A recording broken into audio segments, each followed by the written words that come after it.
बच्चों 10वीं क्लास में आपका स्वागत है। तो चलिए आज का क्लास शुरू करते हैं। क्लास की शुरुआत में हम सबसे पहले सिलेबस के बारे में जानेंगे। जैसे ही हम कक्षा 9वीं से 10वीं में आते हैं या किसी भी नई क्लास में जाते हैं तो हमें सिलेबस के बारे में जानने की जिज्ञासा होती है। तो चलिए देखते हैं हमारे विज्ञान का सिलेबस क्या है। हम विज्ञान को 3 भागों में बांटते हुए पढ़ेंगे। पहला भाग रसायन विज्ञान, दूसरा जीव विज्ञान और तीसरा भौतिक विज्ञान। रसायन विज्ञान के अंतर्गत हम तत्वों के आंतरिक गुणों के बारे में पढ़ेंगे। जीव विज्ञान के अंतर्गत जीवों की जीवन प्रक्रिया और आनुवंशिकता अर्थात एक पीढ़ी से दूसरी पीढ़ी में लक्षणों का स्थानांतरण, और भौतिक विज्ञान के अंतर्गत तत्वों के बाहरी गुणों के बारे में पढ़ेंगे। तो चलिए देखते हैं कौन कौन से अध्याय हैं। रसायन विज्ञान के अंतर्गत अध्याय 1 से 5 तक हैं।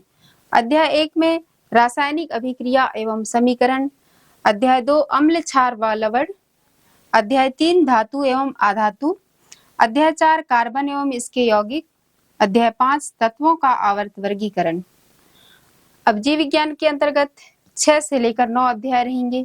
अध्याय 6 जैव प्रक्रम, अध्याय 7 नियंत्रण एवं समन्वय, अध्याय 8 जीव जनन कैसे करते हैं, अध्याय 9 आनुवंशिकता एवं जैव विकास। अब तीसरे भाग के अंतर्गत 10 से लेकर 13 अध्याय। अध्याय 10 प्रकाश का परावर्तन तथा अपवर्तन, अध्याय 11 मानव नेत्र तथा रंग बिरंगा संसार, अध्याय 12 विद्युत और अध्याय 13 विद्युत धारा के चुंबकीय प्रभाव। और इसके साथ पर्यावरण संबंधित 2 अध्याय हैं। अध्याय 14 हमारा पर्यावरण और अध्याय 15 प्राकृतिक संसाधनों का संपोषित प्रबंधन। तो हम सभी विषय का अध्ययन अच्छे से तभी कर पाएंगे जब हमें कुछ जानने की जिज्ञासा होगी और हमें उत्साह होगा।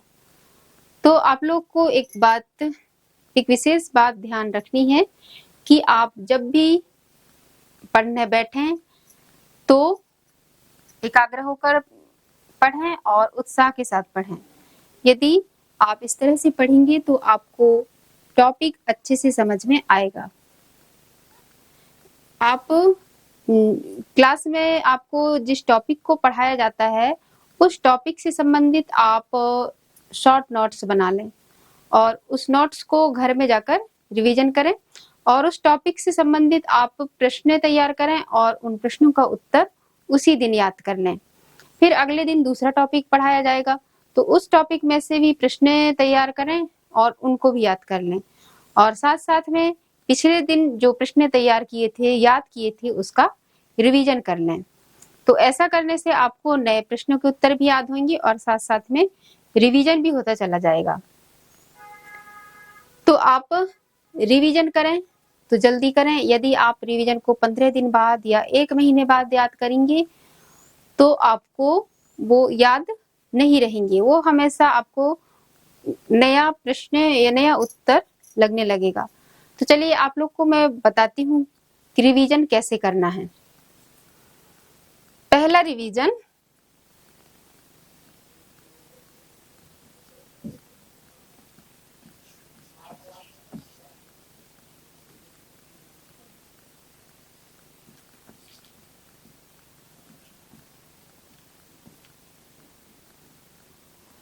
पहला रिवीजन आपको 1 दिन बाद करना है।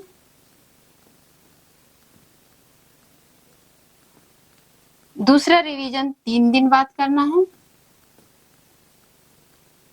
और तीसरा रिवीजन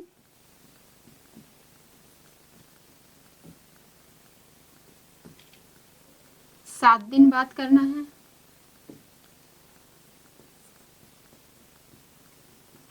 चौथा रिवीजन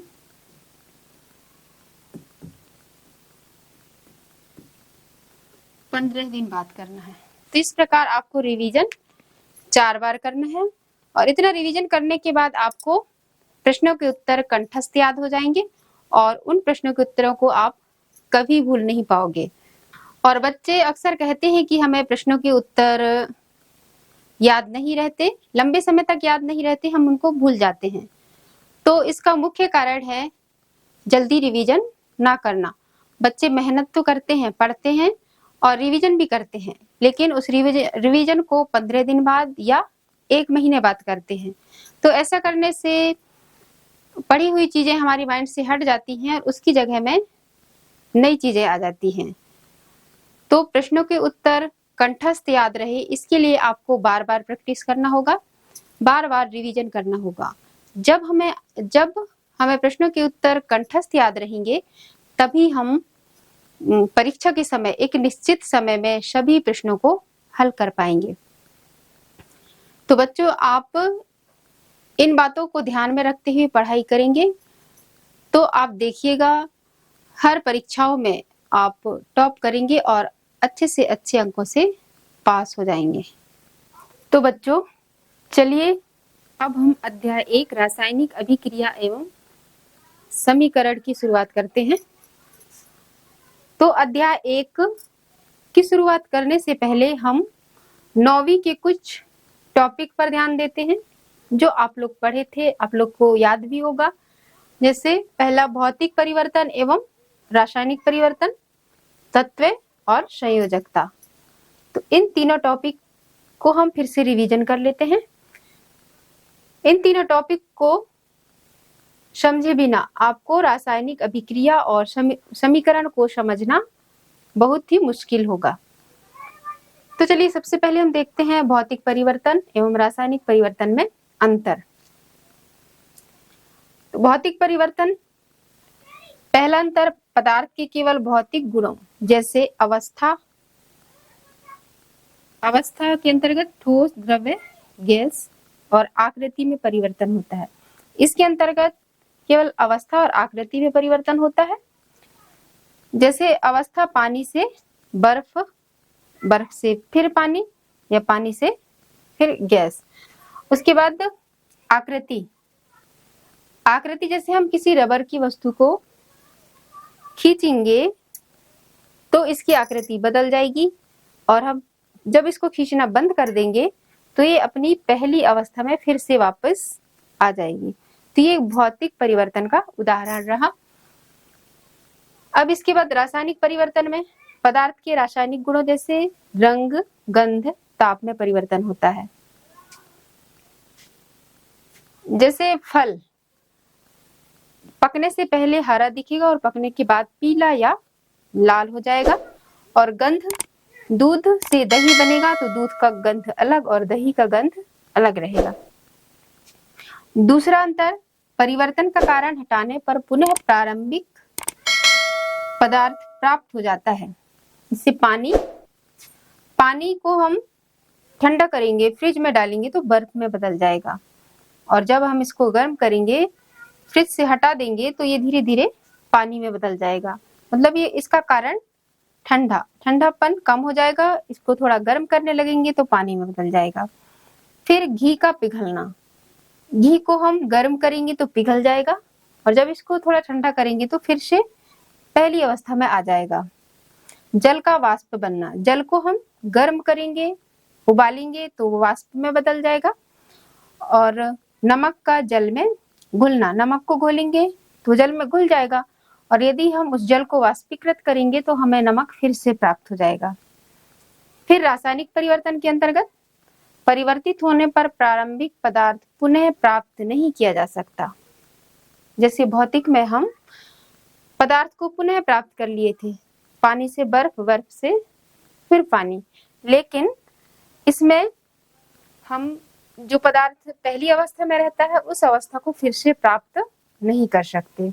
जैसे लोहे में जंग लगना, लोहे में एक बार जंग लग गया तो उसे हम फिर से नया लोहा नहीं बना सकते। दूध से दही बनना, दूध से एक बार दही बन गया तो दही को फिर से दूध में नहीं बदल सकते। भोजन को पकाना, भोजन एक बार पक गया तो उसे हम फिर से पहली अवस्था में नहीं ला सकते। और फलों का पकना भी, फल एक बार पक गया तो उसको हम फिर से उसकी पहली अवस्था में नहीं ला सकते। अब तीसरा अंतर भौतिक परिवर्तन का, यह परिवर्तन अस्थायी होता है मतलब ये फिर से अपनी पहली अवस्था में वापस आ जाता है पानी का बर्फ, बर्फ से फिर पानी, और यह परिवर्तन स्थायी होता है। जैसे दूध से दही बन गया तो वो दही ही रहेगा, वो स्थायी रहेगा, उसको हम फिर से दूध में नहीं बदल सकते। इसमें नए पदार्थ का निर्माण नहीं होता है। जैसे घी को पिघलाएंगे तो घी घी ही रहेगा पिघलने के बाद भी, उसमें कोई नया पदार्थ नहीं बनता।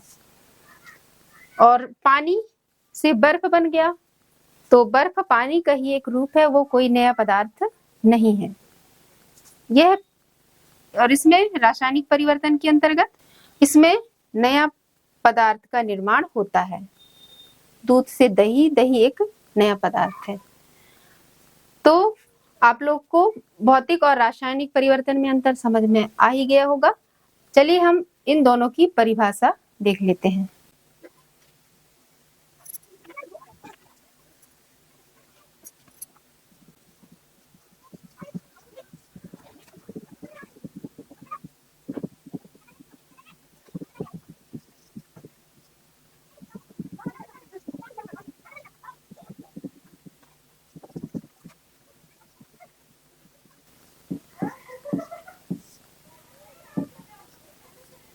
भौतिक परिवर्तन ऐसा परिवर्तन जो परिवर्तित होकर अपनी पहली अवस्था में वापस आ जाता है, भौतिक परिवर्तन कहलाता है। इसके बाद रासायनिक परिवर्तन की परिभाषा।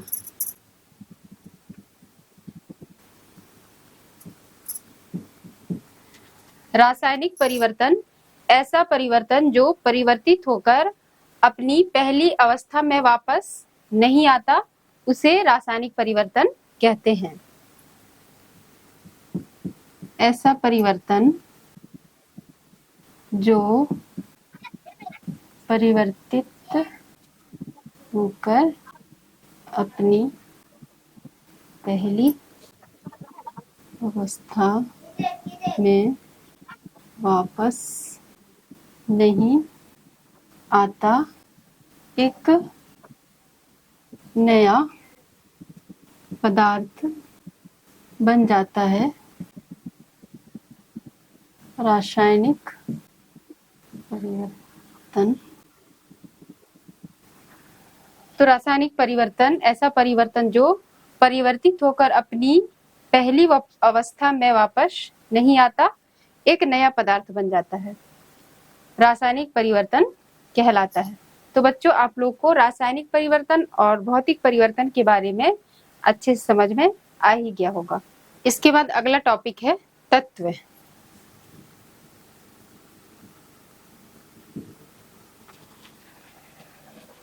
ये टॉपिक बहुत ही महत्वपूर्ण है, क्योंकि इसके बिना रासायनिक अभिक्रिया को समीकरण के रूप में लिखना और उसके संकेत के रूप में लिखना बहुत ही मुश्किल होगा। तो आप लोग कक्षा 9वीं में पढ़े होंगे पदार्थ। पदार्थ क्या है? पदार्थ स्थान घेरता है, उसमें द्रव्यमान होता है और उसे हम अनुभव कर पाते हैं, ये सब पदार्थ कहलाते हैं। और हमारे आसपास जितने भी चीजें दिखाई देती हैं, वो उन सभी में विज्ञान छुपा हुआ है। तो हम पदार्थ को देख लेते हैं। पदार्थ को दो भागों में बांटा गया है, शुद्ध पदार्थ और अशुद्ध पदार्थ। शुद्ध पदार्थ और अशुद्ध पदार्थ दो भागों में बांटा गया है। शुद्ध पदार्थ के अंतर्गत आएगा तत्व और यौगिक।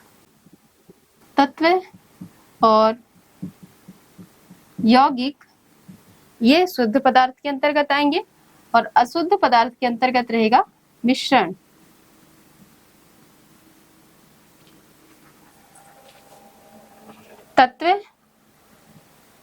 तत्व परमाणुओं से मिलकर बना होता है और यौगिक तत्वों से मिलकर बना होता है।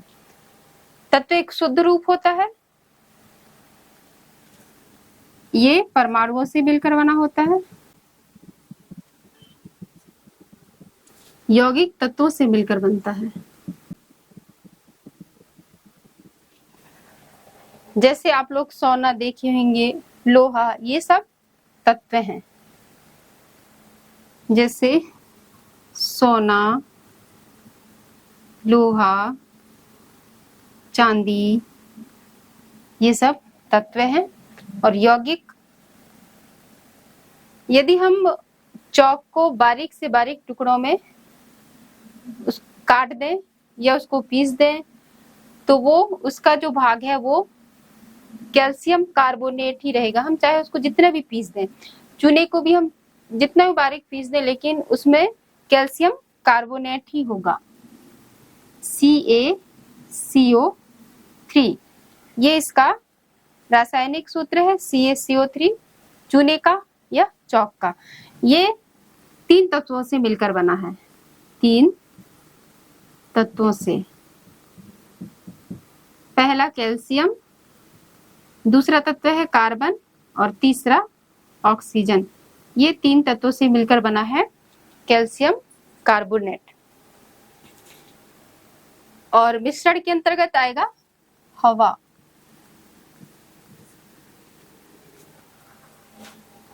यौगिक में और H2O भी है, पानी, ये भी यौगिक है।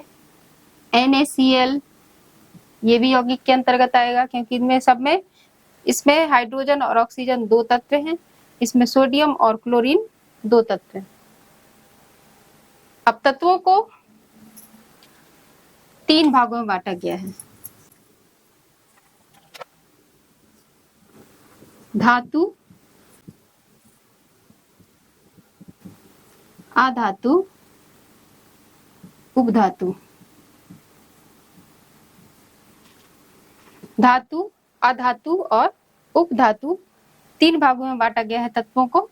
आप अध्याय 5 में आवर्त सारणी देखिएगा, उसमें सभी तत्वों के नाम दिया गया है, अधातु का नाम भी दिया गया है और उपधातु का नाम भी दिया गया है।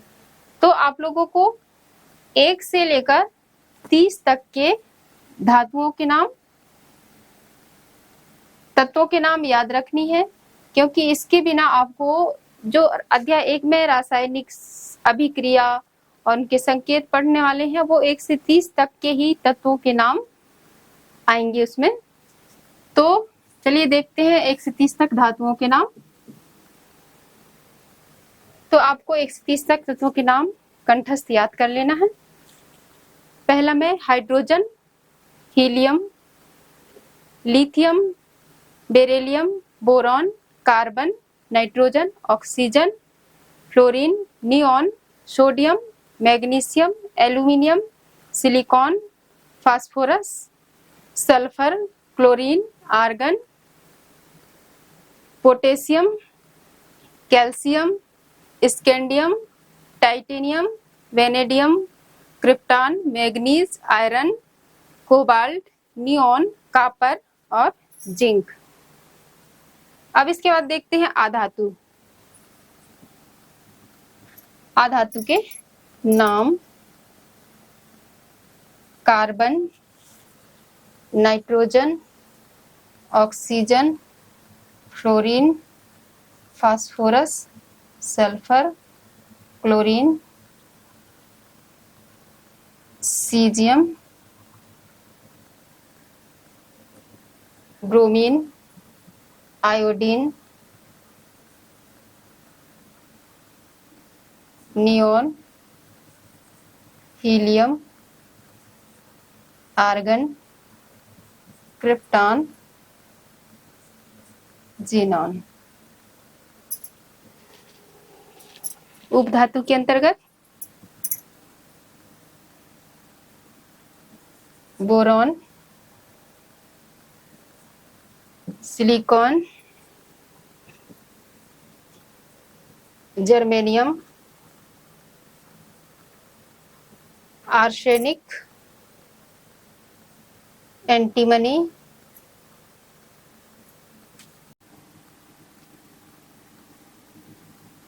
Tellurium, polonium.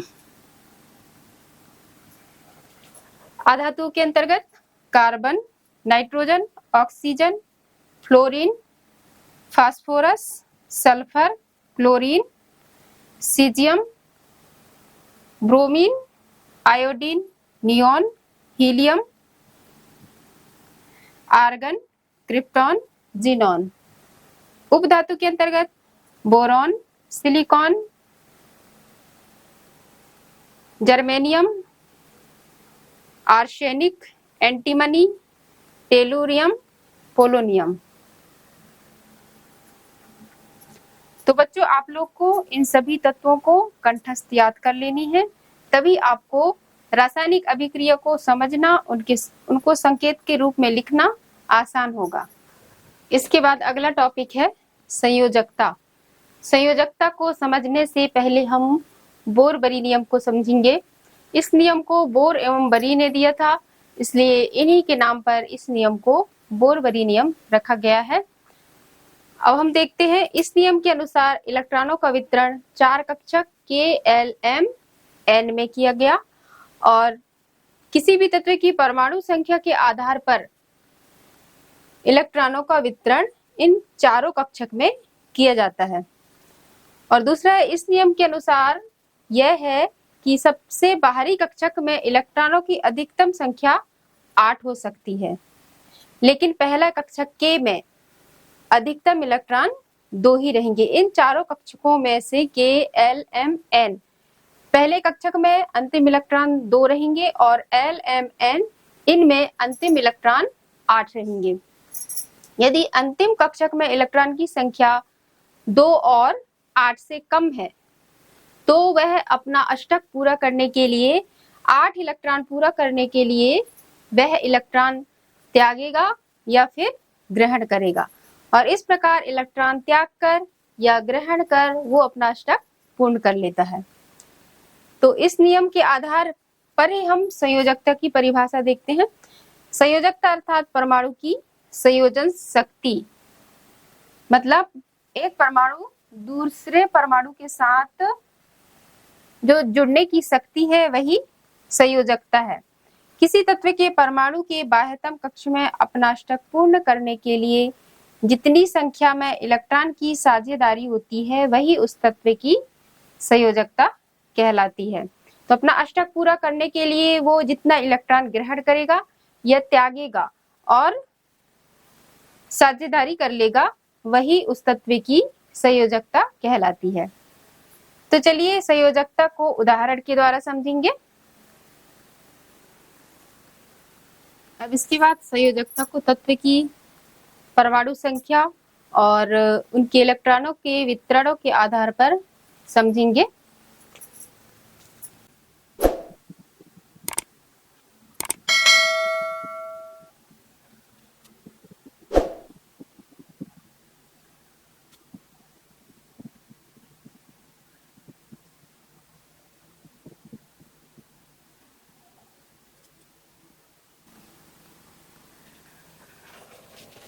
अब तत्व की परमाणु संख्या क्रमशः 1 से लेकर 10 तक के और इलेक्ट्रॉनों की संख्या और इलेक्ट्रॉनों का वितरण करते हुए संयोजकता निकालेंगे। हाइड्रोजन, इसकी परमाणु संख्या 1, helium 2, lithium 3, beryllium 4, boron 5, carbon 6, nitrogen 7, oxygen 8, fluorine 9, neon 10।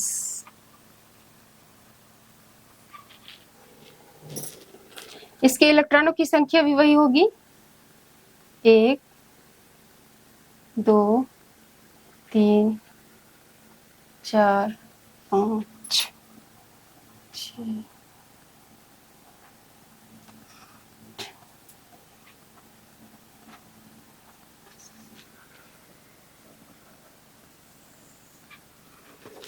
अब इन परमाणु संख्या को इलेक्ट्रॉनों के वितरण इन चारों कक्षक में इन परमाणु संख्या का वितरण करेंगे। अब इलेक्ट्रॉनों की संख्या इसमें 1 है तो ये पहले कक्षक में जाएगा 1। दूसरे तत्व की परमाणु संख्या 2 है, ये भी पहले कक्षक में जाएगा 2। तीसरे तत्व की परमाणु संख्या और इलेक्ट्रॉनों की संख्या 3 है, तो पहले कक्षक में 2 ही रहेगा, पहले कक्षक में 2 से ज्यादा नहीं हो सकता। और फिर दूसरे कक्षक में आ जाएगा 1, 2 और 1 3। इसके बाद अगले तत्व की परमाणु संख्या इलेक्ट्रॉनों की संख्या 4 है, तो पहले कक्षक में 2, दूसरे कक्षक में 2। 5 है तो पहले कक्षक में 2, दूसरे में 3।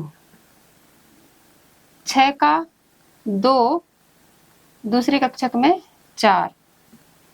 7 है तो 2, दूसरे कक्षक में 5। पहले कक्षक में 8 है तो 2, दूसरे में 6। पहले कक्षक में 2 और 7, 7 और 2 9, और 10 है तो 2 और 8। इस प्रकार इलेक्ट्रॉनों का वितरण इनकी संख्या के आधार पर कर लिए। अब देखते हैं इनकी संयोजकता कैसे निकालते हैं। अब पहले कक्षक में 2 इलेक्ट्रॉन, अधिकतम इलेक्ट्रॉन 2 होना चाहिए, लेकिन यहाँ पे 1 है, तो ये अपना अष्टक पूर्ण करने के लिए 1 इलेक्ट्रॉन ग्रहण करेगा या त्यागेगा। तो ये काम करेगा, 1 इलेक्ट्रॉन ग्रहण कर लेगा, तो इसकी संयोजकता हो जाएगी 1। अब इसके अंतिम कक्ष में इलेक्ट्रॉन 2 है, मतलब इसमें ठीक है, अधिकतम इलेक्ट्रॉन 2 ही होना चाहिए, तो ये न इलेक्ट्रॉन त्यागेगा और ना ही ग्रहण करेगा, ये निष्क्रिय रहेगा, इसलिए इसकी संयोजकता 0 होगा, क्योंकि ये निष्क्रिय है। अब इसके अंतिम कक्ष में इलेक्ट्रॉन कक्षक L में 1 है, लेकिन इसमें 8 होना चाहिए, तो ये इसको अपना अष्टक पूर्ण करने के लिए 7 इलेक्ट्रॉन की आवश्यकता है, तो ये 7 इलेक्ट्रॉन ग्रहण ना करके 1 इलेक्ट्रॉन त्याग देगा, क्योंकि इसको 7 इलेक्ट्रॉन ग्रहण करने में अधिक ऊर्जा की आवश्यकता होगी, इसलिए ये 1 इलेक्ट्रॉन को त्याग देगा जिसमें कम ऊर्जा की आवश्यकता होगी। तो ये 1 इलेक्ट्रॉन त्यागेगा, इसलिए इसकी संयोजकता 1 होगी। अब इसके अंतिम कक्ष में इलेक्ट्रॉन 2 है, इसे अपना अष्टक पूर्ण करने के लिए 6 इलेक्ट्रॉन की आवश्यकता है, तो ये 6 इलेक्ट्रॉन ग्रहण ना करके 2 इलेक्ट्रॉन त्याग देगा, तो इसकी संयोजकता 2 हो जाएगी। अब इसमें 8 इलेक्ट्रॉन होने के लिए 5 की आवश्यकता है, तो ये 5 ग्रहण ना करके 3 को त्याग देगा, तो इसकी संयोजकता 3 हो जाएगी। अब इसमें 4 है और अष्टक पूर्ण होने के लिए 4 इलेक्ट्रॉन की आवश्यकता है, तो ये इलेक्ट्रॉन ग्रहण भी कर सकता है और त्याग भी सकता है, दोनों काम कर सकता है, तो इसकी संयोजकता हो जाएगी 4। अब इसमें अंतिम इलेक्ट्रॉन 5 है, तो इसको अपना अष्टक पूर्ण करने के लिए 3 इलेक्ट्रॉन की आवश्यकता है, और यदि ये त्यागेगा तो 5 इलेक्ट्रॉन त्यागेगा और ग्रहण करेगा तो 3 इलेक्ट्रॉन ग्रहण करेगा, तो 3 इलेक्ट्रॉन ग्रहण करने में इसको कम ऊर्जा की आवश्यकता होगी, और यदि 5 इलेक्ट्रॉन त्याग रहा है तो उसको ज्यादा ऊर्जा की आवश्यकता होगी, इसलिए ये इलेक्ट्रॉन को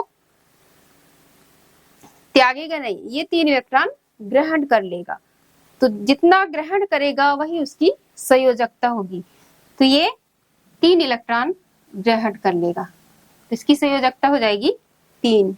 अब ये 5 इलेक्ट्रॉन त्याग नहीं रहा है, इधर से नीचे ये सब ग्रहण करेंगे, और ये 4 के ऊपर इधर सब इलेक्ट्रॉन त्यागे हैं और इधर सब ग्रहण करेंगे, तो इनकी संयोजकता जो 1 है, तो 1 है अंतिम इलेक्ट्रॉन, तो इसमें भी संयोजकता 1, इसमें 2 है तो संयोजकता 2, 3 है तो संयोजकता 3 है, और 4 है तो 4 है, लेकिन इसमें अंतिम इलेक्ट्रॉन 5 दिख रहा है और संयोजकता इधर 3 दिखाई दे रहा है, तो ऐसा इसलिए हो रहा है क्योंकि ये 3 ग्रहण कर रहा है, त्याग नहीं रहा है, तो इसकी संयोजकता 3 ग्रहण किया है तो संयोजकता 3 हो जाएगा।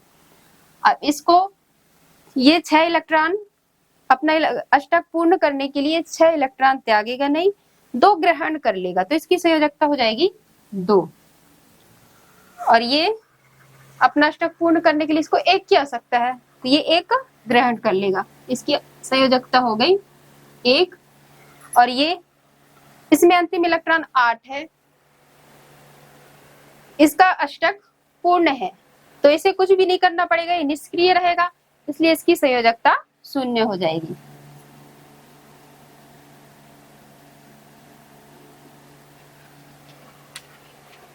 तो बच्चों आप लोग को इन तत्वों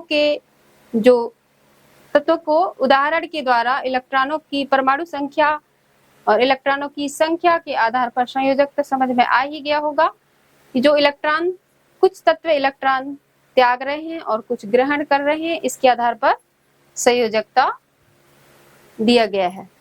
इसके बाद अगला टॉपिक है रासायनिक सूत्र।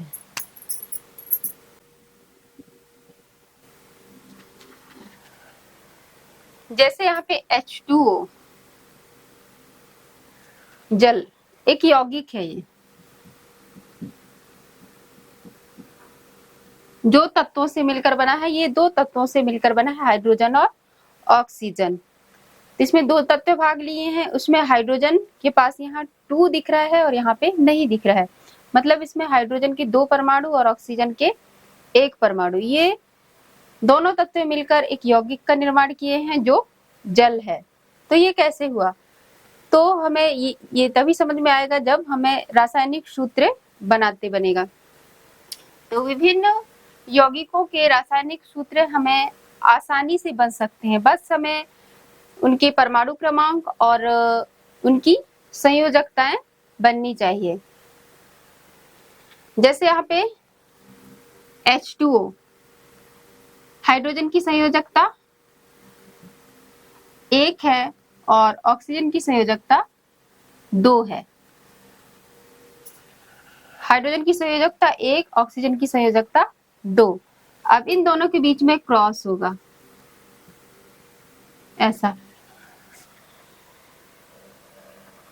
तो ये इसकी संयोजकता 2, हाइड्रोजन की संयोजकता 1, इन दोनों के बीच में क्रॉस होगा, तो ये जो क्रॉस इस तरफ, इस क्रॉस की वजह से ये 2 की तरफ है, इसलिए यहाँ पे H2 और यहाँ O। ऑक्सीजन 2 इलेक्ट्रॉन त्याग के हाइड्रोजन के साथ एक बंध बना लेता है, इसलिए H2O हो जाता है। उसी प्रकार HCl, इसमें हाइड्रोजन और क्लोरीन 2 तत्व हैं। हाइड्रोजन की संयोजकता 1 है और क्लोरीन की संयोजकता भी 1 है। इन दोनों के बीच में क्रॉस होगा और ये दोनों HCl हो गए, इसलिए। इसके बाद है NaCl, सोडियम क्लोराइड। इसमें भी 2 तत्व हैं, सोडियम और क्लोरीन। सोडियम की संयोजकता भी 1 है और क्लोरीन की संयोजकता भी 1 है। इन दोनों के बीच में क्रॉस हुआ तो फिर बना NaCl। इसके बाद H2S, हाइड्रोजन और सल्फर 2 तत्व हैं। हाइड्रोजन की संयोजकता 1 है और सल्फर की संयोजकता 2 है। अब इन दोनों के बीच में क्रॉस होगा तो H2S बन जाएगा। तो इस प्रकार से क्रॉस होता है, उनकी संयोजकताओं के बीच में क्रॉस होता है और फिर एक यौगिक बन जाता है। तो बच्चों आप लोगों को अध्याय 1 को समझने से पहले तत्व और संयोजकता और ये रासायनिक सूत्र को समझना बहुत ही जरूरी है। तत्व तो हमारे विज्ञान का मूल आधार है, इसके बिना विज्ञान को समझना बहुत ही मुश्किल है। यदि आप लोग को ये तीनों टॉपिक अच्छे समझ में आ जाएंगे तो आपको रासायनिक अभिक्रिया एवं समीकरण को समझना बहुत ही आसान हो जाएगा।